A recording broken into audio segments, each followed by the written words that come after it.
Fam, when a man hurts you, confuse him like this. Take back your power. The moment pain strikes, every instinct screams for recognition, desperate to make him witness your anguish, validate your wounds, acknowledge your existence.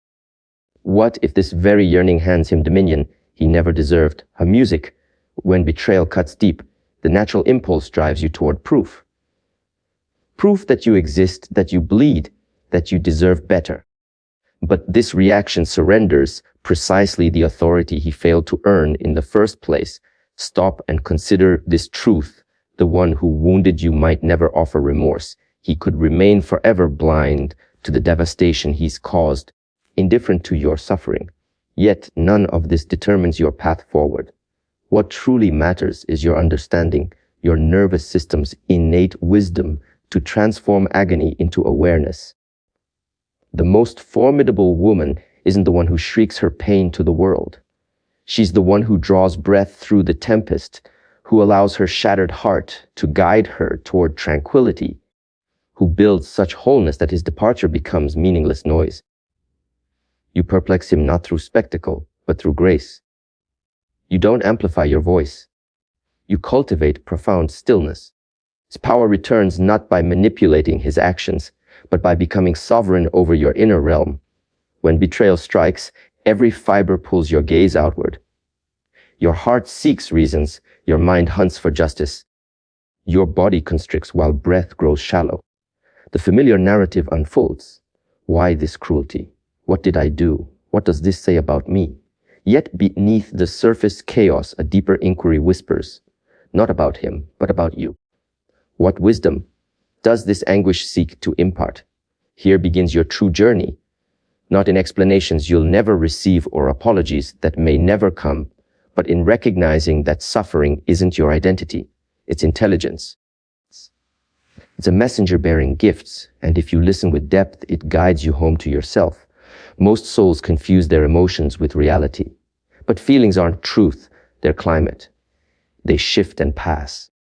What remains constant is the awareness observing the emotion, the consciousness that notices chest constriction when he withdraws, that watches racing thoughts when silence stretches, that registers the sting of broken promises. This awareness remains unbroken, unreactive, unlimited. It's vast, steady, eternally yours. You aren't the storm, you're the sky containing it. Once you learn to observe rather than identify, you unlock the gateway to self-mastery.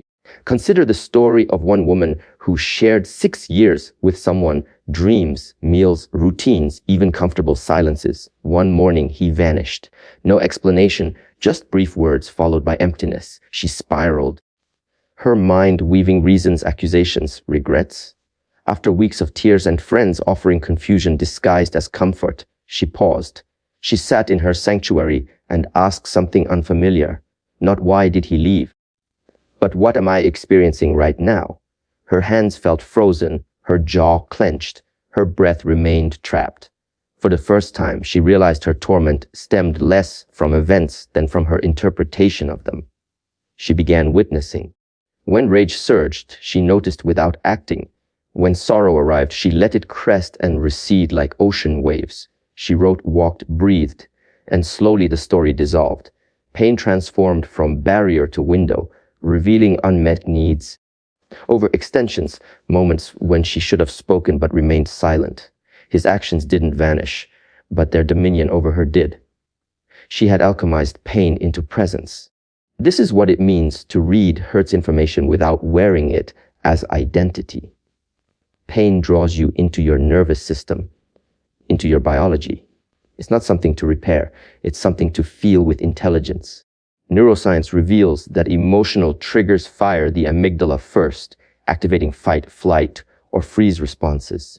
You want to run, battle, or shut down. This is primal. But we transcend mere animals.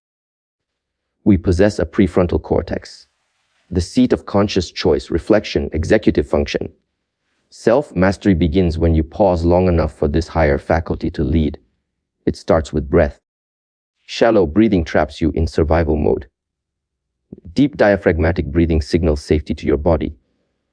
When wounded, breathe as if you're already secure, because safety can't be outsourced. It must generate from within. This breath isn't trickery or quick remedy. It's declaration.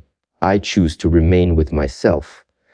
Each inhalation signals your body that regardless of others' actions, you won't abandon yourself. The one who wounded you may have departed without remorse. He might even return with charm.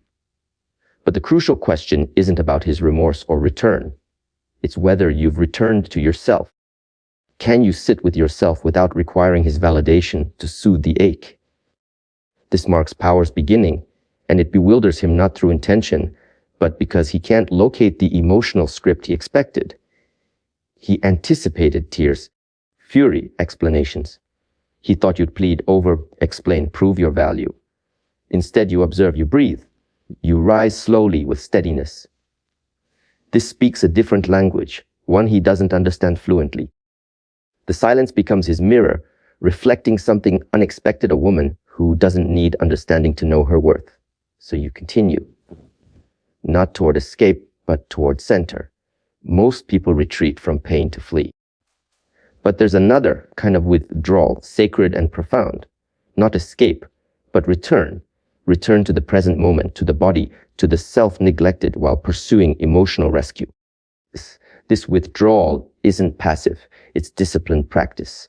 It looks like stepping back from explaining yourself to someone committed to misunderstanding. It looks like solitude not as punishment, but sanctuary.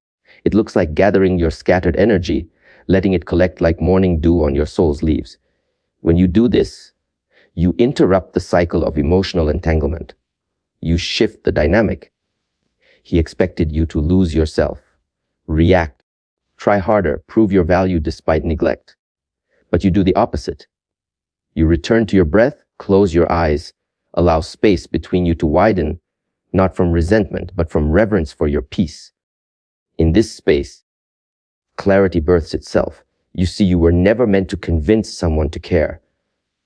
You were meant to care for yourself so completely that another's inconsistency becomes irrelevant. Your nervous system begins recalibrating. You're no longer addicted to drama, chase, roller coasters.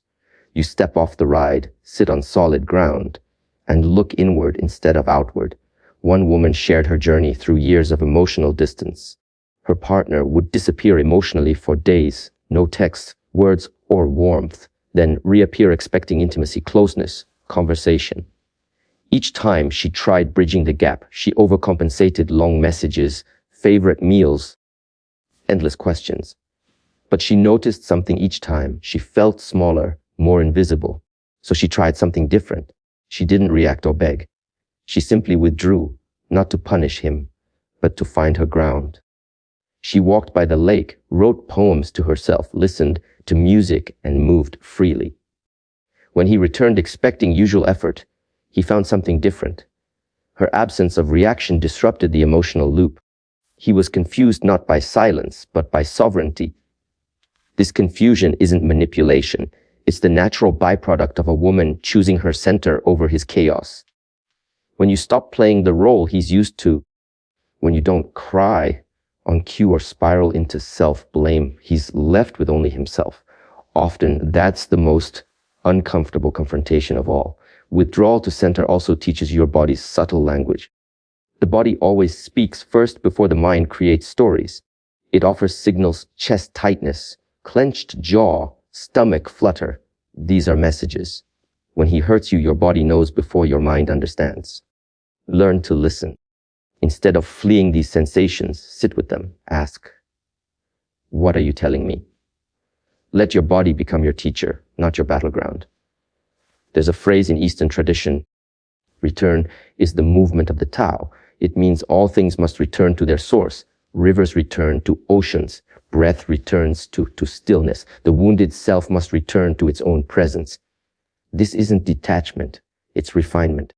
You're refining your attention, choosing what receives your energy, remembering that the most powerful response is often not reaction, but return. He may notice or not. That's irrelevant. This journey isn't about awakening his conscience, but your own. Walking this path reveals you're not just healing from him. You're healing from years of believing worth must be earned through pain. You're healing from ancestral stories of women who must give more, tolerate more, explain more. That story ends with you. You don't confuse him with anger. You confuse him with stillness.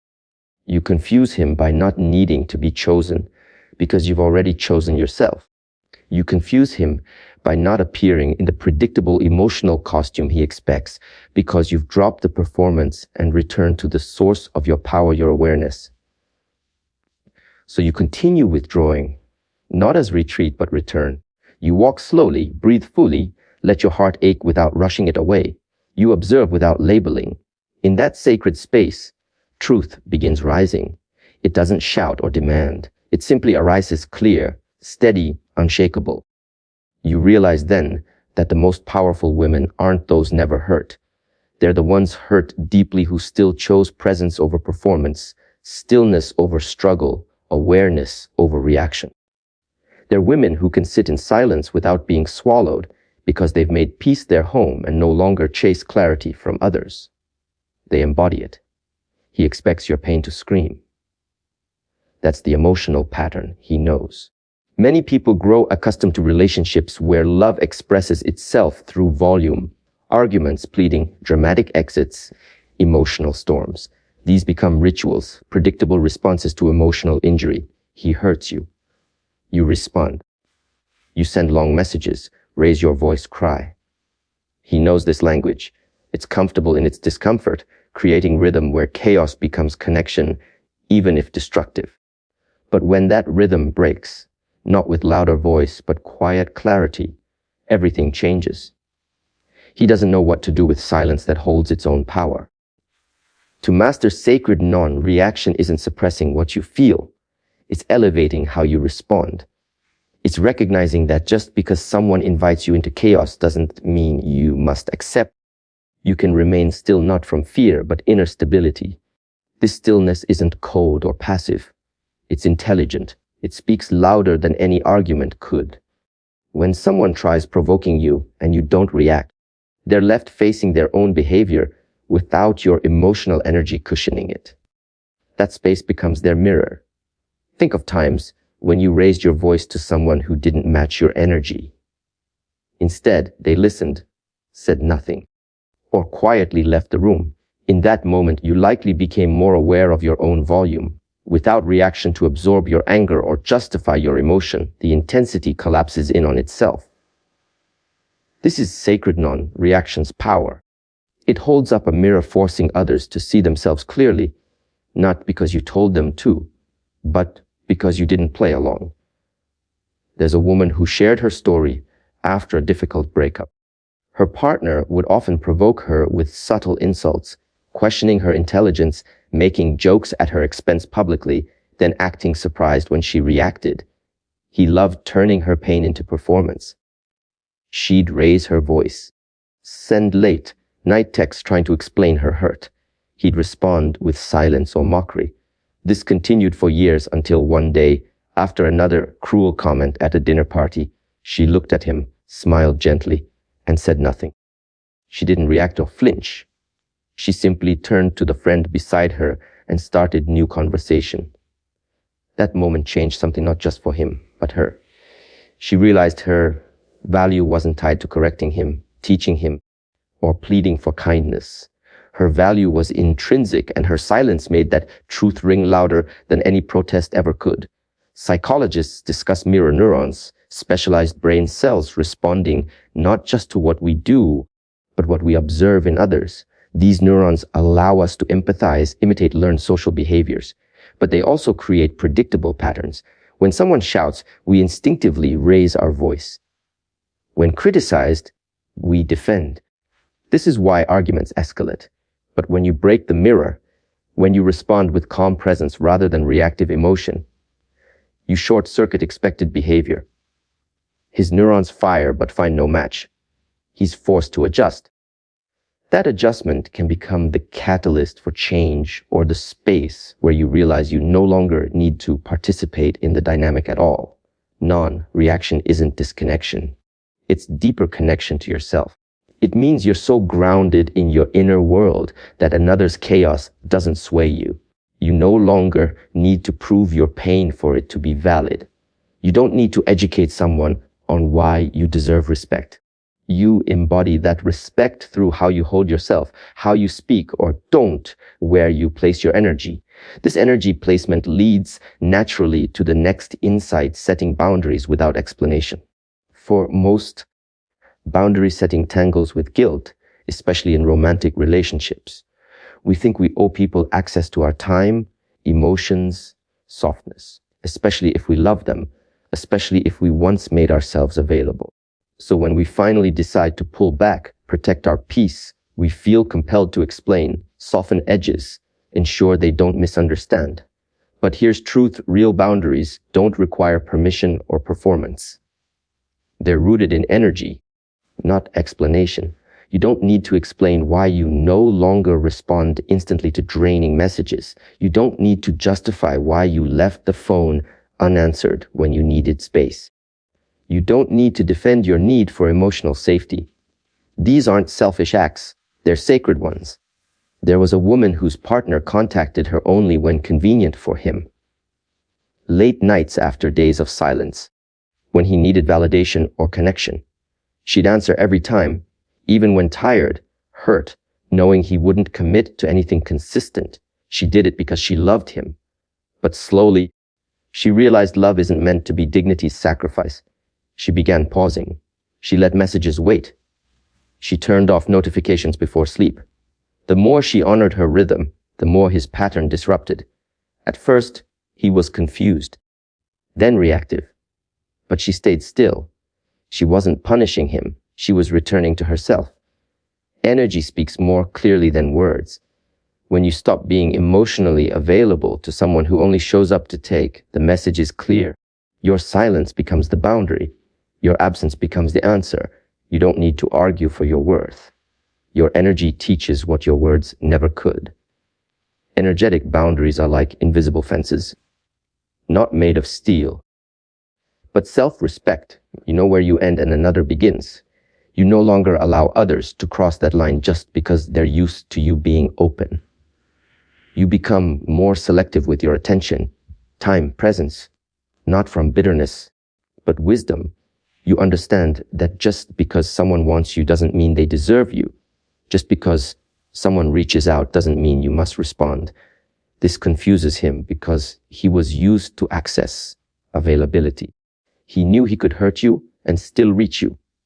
But now there's space, stillness, a woman who no longer plays the emotional game. That energy change speaks volumes, reflecting a shift he didn't expect from needing to be chosen to choosing yourself. This is non-explanation's beauty. It forces clarity. When you explain less, people must observe more. They must pay attention to your actions, absence, changed rhythm. That's when truth becomes visible. Either they rise to meet you or reveal they were never willing to walk beside you in truth. Energy is currency. Emotional attention is fuel. Every message sent, every pour into someone who drains you spends that energy. The question is, what are you buying? Are you buying clarity, growth, reciprocity, or more confusion, more cycles? When you set energetic boundaries, you become aware of cost. You begin asking, is this conversation expanding me or exhausting me? Is this interaction building trust or borrowing against my peace? When the answer becomes clear, your response becomes effortless. You don't react or defend. You simply shift your energy, redirect it. That redirection becomes the most powerful communication form. There's a quote, "No response is a response," and it's powerful. Silence doesn't mean absence.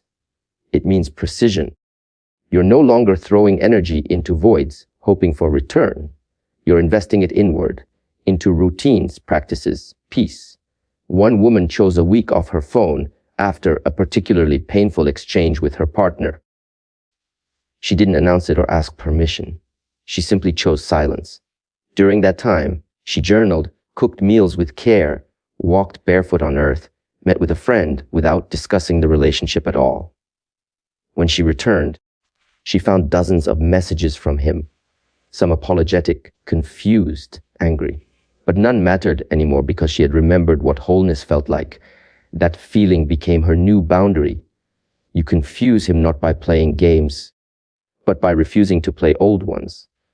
You don't set boundaries to punish. You set them to protect the space where your healing unfolds. You stop explaining because your energy already tells the story. In that quiet, something powerful begins happening.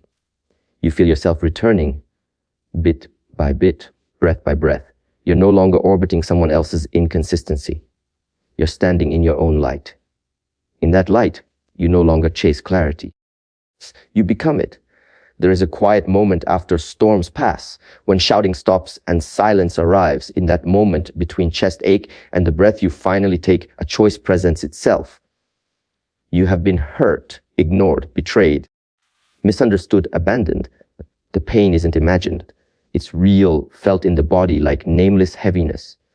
But what happens next won't be determined by what he did. It will be shaped by what you choose to do with pain.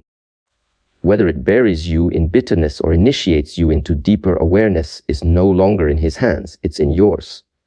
This is where transformation begins. Not by denying hurt, but by alchemizing it. To alchemize pain isn't pretending it didn't happen.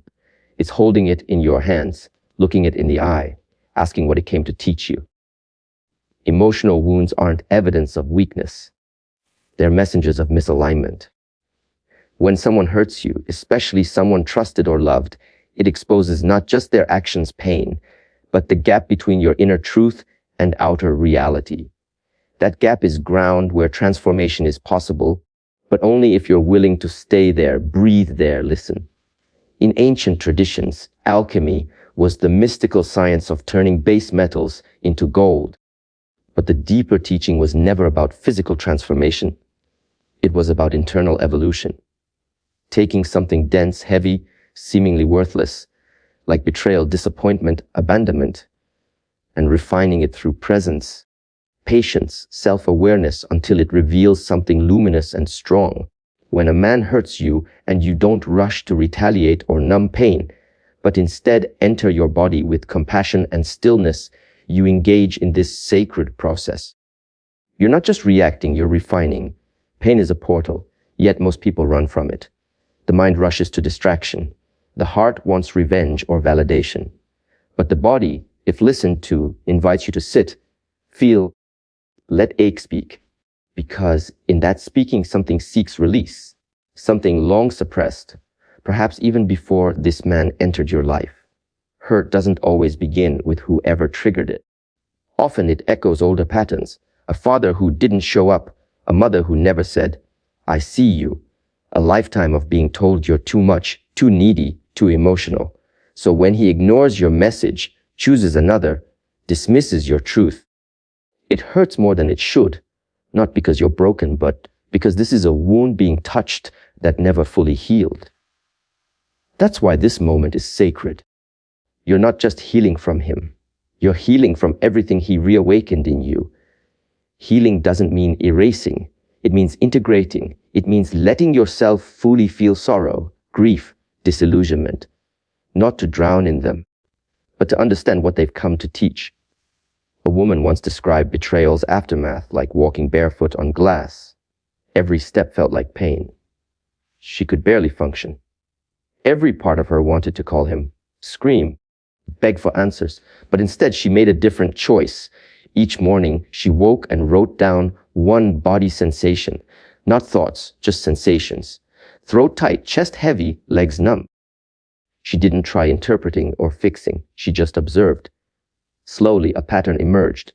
She realized her body had been holding tension long before betrayal. She had been ignoring herself for years, pleasing, performing, prioritizing his moods over her intuition. Betrayal hurt, but it also revealed. It showed her how far she drifted from herself. So she began the return, not with grand gestures, but rituals. Slow mornings, gentle walks, breath before replying to messages. She started singing again, something she hadn't done in years. She didn't do these things to be productive or prove healing. She did them because they made her feel alive. That aliveness, that returning to herself, became the alchemy. Pain hadn't disappeared, but it had changed shape. It was no longer a chain. It was a compass.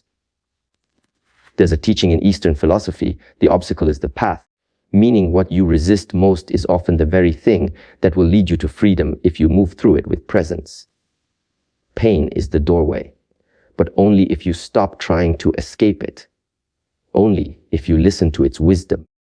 The mind will try telling stories. You weren't enough. He never loved you. This always happens to you. These aren't truths. They're echoes of past conditioning. You don't have to believe every thought your mind produces, especially when flooded with hurt. Instead, return to body, breath, present. Ask what is happening. Not what he said, not what you feared, but what's real in this moment. Perhaps a temple pulse, perhaps a cheek tear. These are the truths that matter. From neuroscience perspective, emotional pain activates the same brain regions as physical pain. The brain doesn't distinguish between broken bones and broken hearts. But here's the key. The brain also has neuroplasticity, the ability to change, rewire.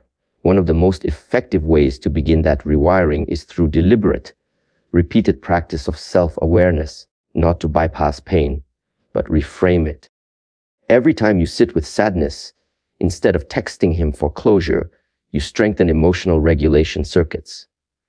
Every time you name your feeling instead of numbing it, you build resilience. You're not waiting for him to return. You're teaching your nervous system how to stand alone with strength. There's a kind of emotional discipline that's not cold or harsh, but deeply loving. It says, I will not abandon myself just because someone else did. This is the highest form of self-respect. It doesn't require perfection. It simply asks for consistency. Small acts repeated over time that restore your connection to yourself. Turning off your phone at night. Saying no when something feels off. These aren't trivial. They're sacred. They're the scaffolding of self-worth. In time, this inner work begins radiating outward. People notice, not because you tell them what you've been through, but because your energy speaks louder than words. You no longer seek love from desperation. You no longer give your softness to those who haven't earned it. You walk differently, speak differently, not because you're guarded, but because you are grounded. One of the most powerful things you can do after being hurt is turn that hurt into practice. Not performative practice, but embodied. Private, meaningful rituals that deepen your connection to life. Read poetry. Dance in your living room. Learn to cook a meal you love. Walk without your phone. Sit in silence.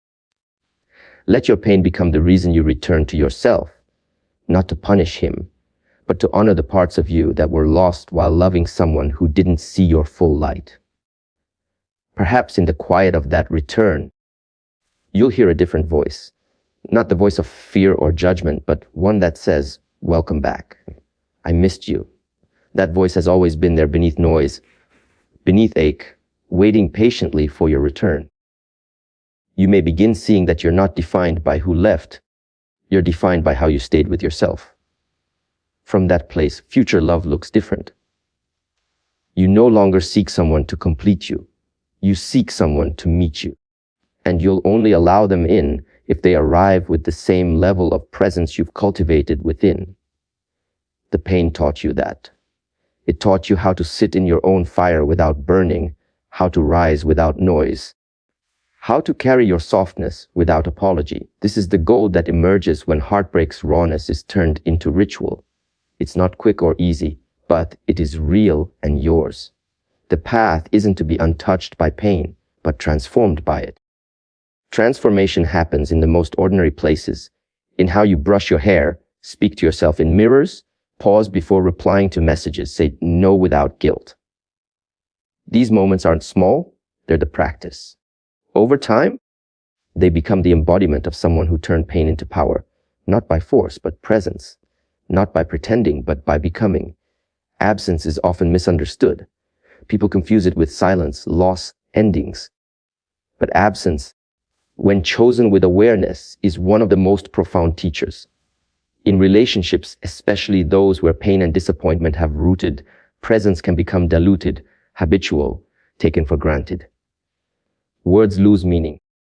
Gestures are no longer felt. The more you try explaining, the less you're understood. The more you stay, the more invisible you feel. This is the moment where something deeper emerges. Not the impulse to retaliate, not the need to prove points, but a subtle calling within, an invitation to pull back, not in fear, but clarity. You begin sensing that your presence, once freely given, must now be withdrawn. Not as punishment, but as mirror, a lesson that only space can teach.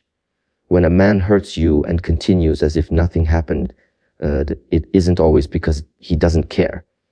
Sometimes it's because he knows your presence will remain regardless.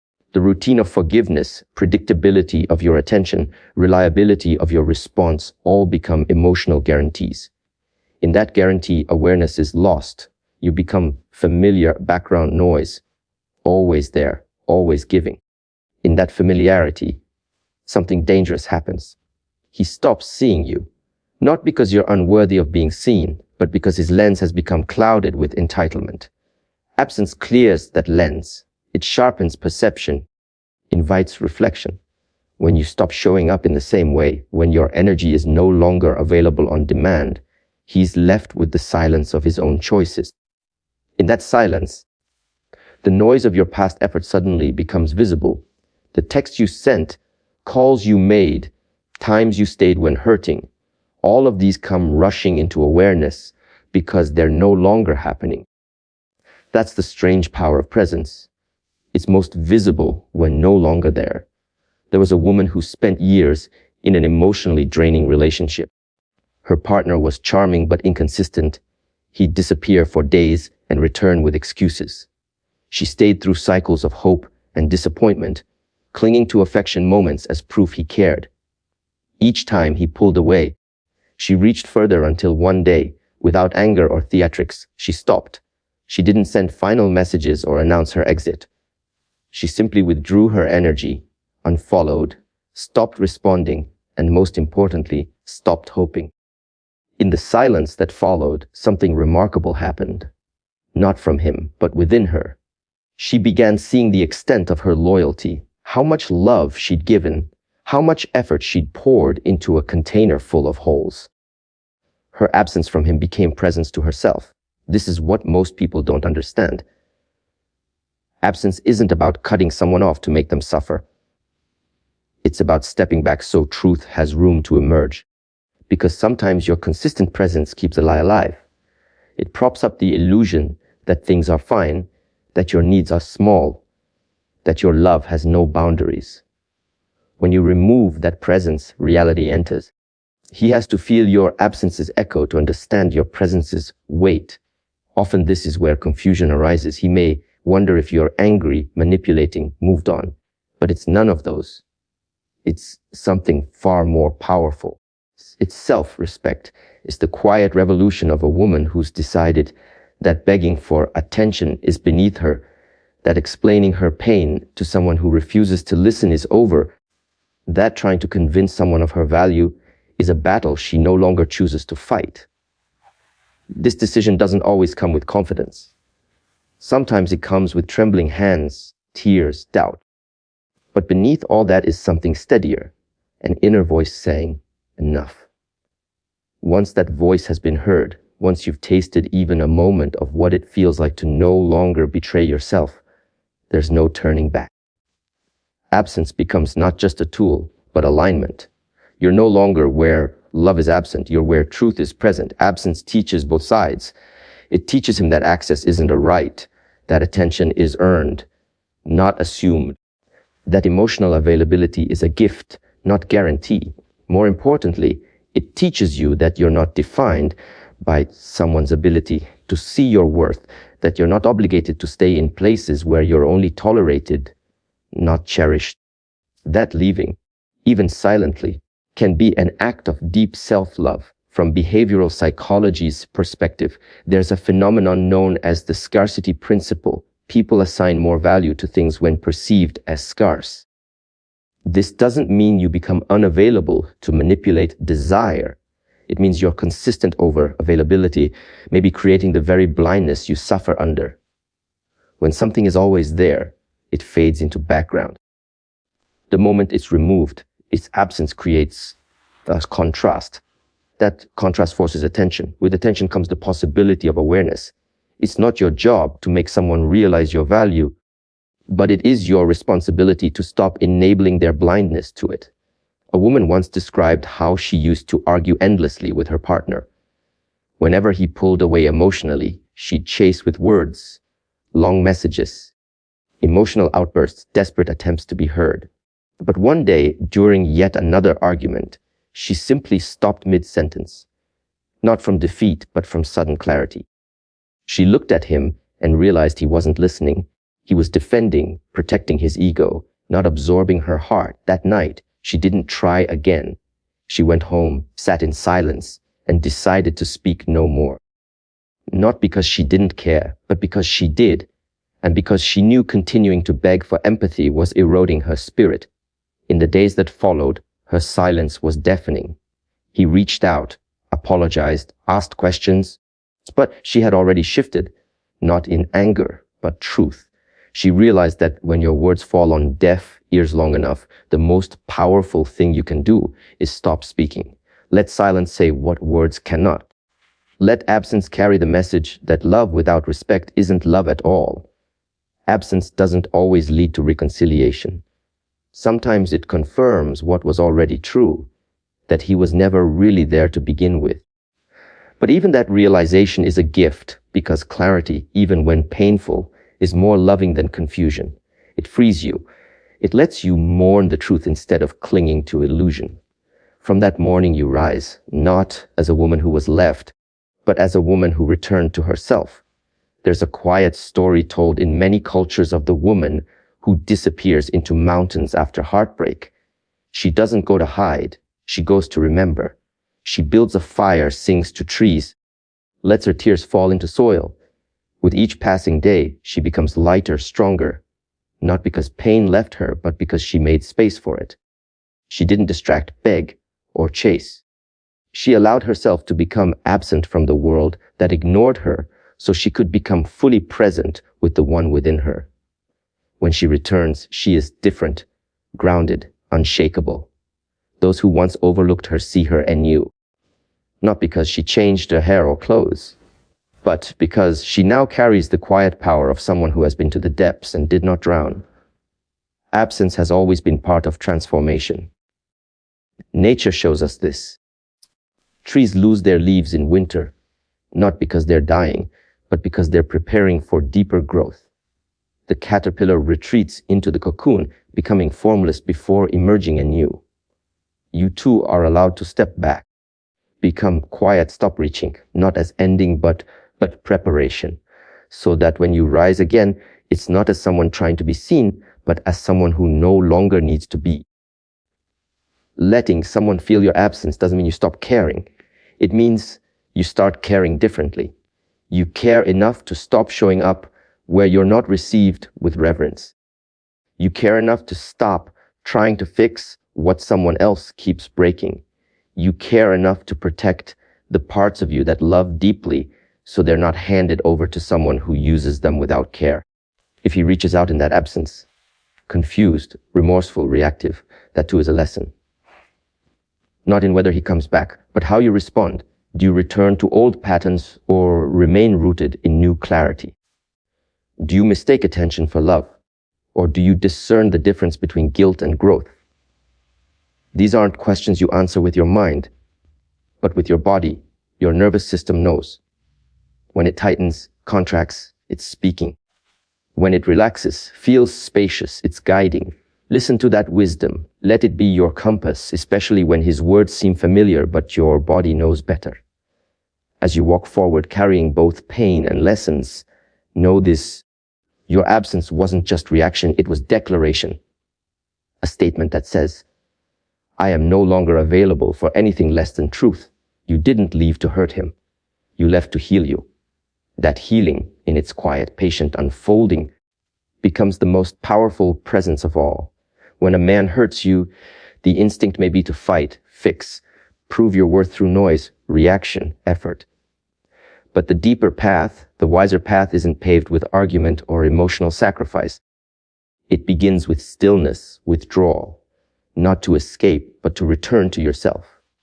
It is through sacred silence, refined energy, and the courageous choice of your own peace that you truly reclaim your power. You confuse him not by retaliation, but by no longer participating in dynamics that drain your spirit. You shift not to punish, but to preserve. You stop speaking not because you have nothing to say, but because your silence finally speaks the truth he refused to hear. You walk away not because you are weak, but because you've remembered your strength. Pain is no longer your prison. It becomes your portal. Your clarity is no longer conditional. It is your compass. Love is no longer something you chase. It is something you embody. This journey isn't about him. It never was. It's about how deeply you are willing to return to the one person who can never leave you.